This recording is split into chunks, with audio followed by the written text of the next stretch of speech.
Hello everyone, আসসালামু আলাইকুম। Welcome back to my channel Swapna cooking and blog চ্যানেলে আপনাদেরকে স্বাগতম। দেশ ও দেশের বাহির থেকে যে যেখান থেকে আমার এই ভিডিওটা দেখছেন, আশা করি সকলেই অনেক ভালো আছেন। আলহামদুলিল্লাহ, আমিও অনেক ভালো আছি। অনেক দিন ধরে প্রায় ভিডিও দেওয়া হয়নি, তাই ভাবলাম আপনাদের সাথে একটা ভিডিও শেয়ার করি। আজকে শেয়ার করব নিরামিষ কচুরলতি। দেখতেই পাচ্ছেন, এখানে আমি কিছু পরিমাণে কচুরলতি নিয়ে নিয়েছি, আর কচুরলতিটাকে খুব ভালোভাবে কেটে ধুয়ে পরিষ্কার করে নিয়েছি। ভিডিওর শুরুতে আপনাদের কাছে আমার একটা রিকোয়েস্ট, যারা যারা ভিডিওটি দেখবেন প্লিজ সম্পূর্ণভাবে দেখে নেবেন। কচুরলতি রান্না করার জন্য প্রথমে চুলায় একটা হাঁড়ি বসিয়ে দিয়েছি, আর ওই হাঁড়ির মধ্যে দিয়ে দিলাম সামান্য পরিমাণে পানি, আর দিয়ে দিলাম সামান্য পরিমাণে একটু লবণ। পানিটা যখন বলক উঠে আসবে তখন আমি কেটে ধুয়ে রাখা যে কচুরলতিগুলো আছে সেগুলো দিয়ে দেব। এবার একটু হালকা পরিমাণে কচুরলতিটাকে এখানে গরম পানির সাথে ভাপিয়ে নেব, যাতে করে খাবার সময় কচুরলতিটা গলায় না ধরে। অনেক সময় দেখা যায় অনেক কচুরলতি আছে গলায় ধরে, সেই জন্যই কিন্তু এই কাজটা করে নিচ্ছি। ভিডিওর মাঝপথে এসে আপনাদের কাছে আমার একটাই রিকোয়েস্ট, যারা যারা ভিডিওটি দেখা শুরু করেছেন কিন্তু এখনও পর্যন্ত একটা লাইক দেননি, প্লিজ একটা লাইক দিয়ে দেবেন। আপনাদের একটা লাইকে কিন্তু আমার এই ভিডিওটা আরও 5 জনের কাছে পৌঁছে যেতে পারে। দেখতেই পাচ্ছেন, আমি কিন্তু খুব একটা পরিমাণে কচুরলতিটাকে সেদ্ধ করিনি। যখন একটু বলক উঠে এসেছে তখনই কিন্তু কচুরলতিটাকে আমি তুলে নিচ্ছি।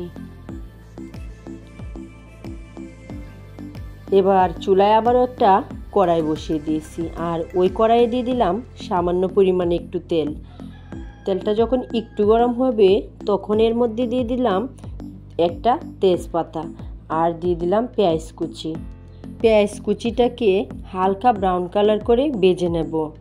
প্রিয় আপু ও ভাইয়ারা, যারা যারা আজকে আমার এই চ্যানেলে নতুন এসেছেন কিন্তু আমার চ্যানেলটাকে এখনও পর্যন্ত সাবস্ক্রাইব করেননি, যদি আমার ভিডিওগুলো আপনাদের কাছে ভালো লেগে থাকে তাহলে আমার চ্যানেলটাকে সাবস্ক্রাইব করে দিয়ে আমার পাশেই থাকবেন। আর যারা যারা এই কাজটা আগে থেকেই করে রেখেছেন তাদেরকে তো অসংখ্য অসংখ্য ধন্যবাদ। পেঁয়াজ কুচিটা হয়ে গেলে এখানে আমি সামান্য পরিমাণে পানি দিয়ে দিয়েছি, যাতে করে মশলাগুলো পুড়ে না যায়। আর দিয়েছি সামান্য পরিমাণে আদা বাটা। আদা বাটাটাকে একটু হালকা তেলের সাথে ভেজে নিয়েছি। তারপর দিয়ে দিলাম সামান্য পরিমাণে একটু লবণ, আর দিয়েছি জিরের গুঁড়া, দিয়েছি সামান্য পরিমাণে একটু মরিচের গুঁড়া, আর দিয়ে দিয়েছি সামান্য পরিমাণে একটু ধনিয়া গুঁড়া, দিয়েছি সামান্য পরিমাণে হলুদের গুঁড়া। যেহেতু এটা কচুরলতির নিরামিষ রান্না করা হবে সেহেতু কিন্তু মশলার পরিমাণটাও একটু কম দেওয়া হয়েছে।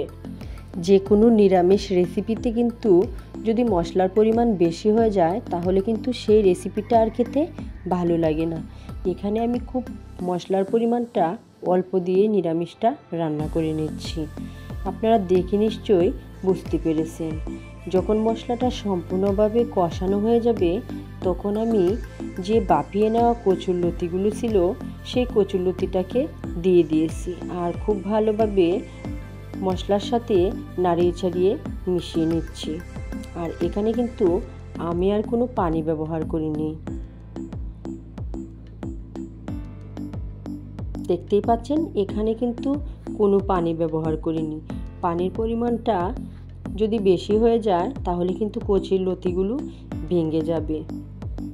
আর দিয়ে দিলাম সামান্য পরিমাণে কয়েকটা কাঁচামরিচ। কাঁচামরিচটা দিয়ে খুব ভালোভাবে আবার একটু নাড়াচাড়া দিয়ে দিলাম।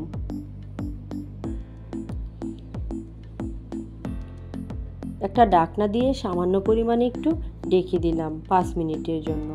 ঢাকনাটা উঠিয়ে আবারও কচুরলতিটাকে একটু নাড়াচাড়া দিয়ে দিচ্ছি। এরই মধ্যে কিন্তু কচুরলতিটা সম্পূর্ণভাবে সেদ্ধ হয়ে গেছে। আমি আরেকটু পরিমাণে নাড়াচাড়া দিয়ে এটা চুলা থেকে নামিয়ে নেব। দেখেই বোঝা যাচ্ছে কচুর লতিটা কতটুকু পরিমাণে সেদ্ধ হয়েছে। একটা কচুর লতিও কিন্তু এখানে ভেঙে যায়নি। এবার আমি এটা চুলা থেকে নামিয়ে একটা থালাতে পরিবেশন করে নিচ্ছি। দেখতেই পাচ্ছেন কত সুন্দর হয়েছে, খেতেও কিন্তু মাশাআল্লাহ অসাধারণ হয়েছিল। এইভাবে যদি কচুরলতি রান্না করা যায়, ছোট থেকে বড় সকলেই কিন্তু চেয়ে চেয়ে খাবে। আর সবচেয়ে বড় কথা হচ্ছে, এইভাবে যদি কচুরলতি রান্না করা যায় তাহলে কিন্তু গলায় একদম ধরবে না। আমার এই রেসিপিটাকে ফলো করে আপনারাও এভাবে বাসায় একদিন ট্রাই করে দেখবেন। যারা এই কচুরলতি না খায় তারাও কিন্তু খেয়ে নেবে। আশা করি আমার আজকের রেসিপি আপনাদের কাছে ভালো লেগেছে। ভালো লেগে থাকলে লাইক কমেন্ট শেয়ার করে দিবেন। হাজির হব আরও কোনো এক নতুন রেসিপি নিয়ে। সকলেই ভালো থাকবেন, সুস্থ থাকবেন, আমার জন্য দোয়া করবেন। আল্লাহ হাফেজ। আসসালামু আলাইকুম।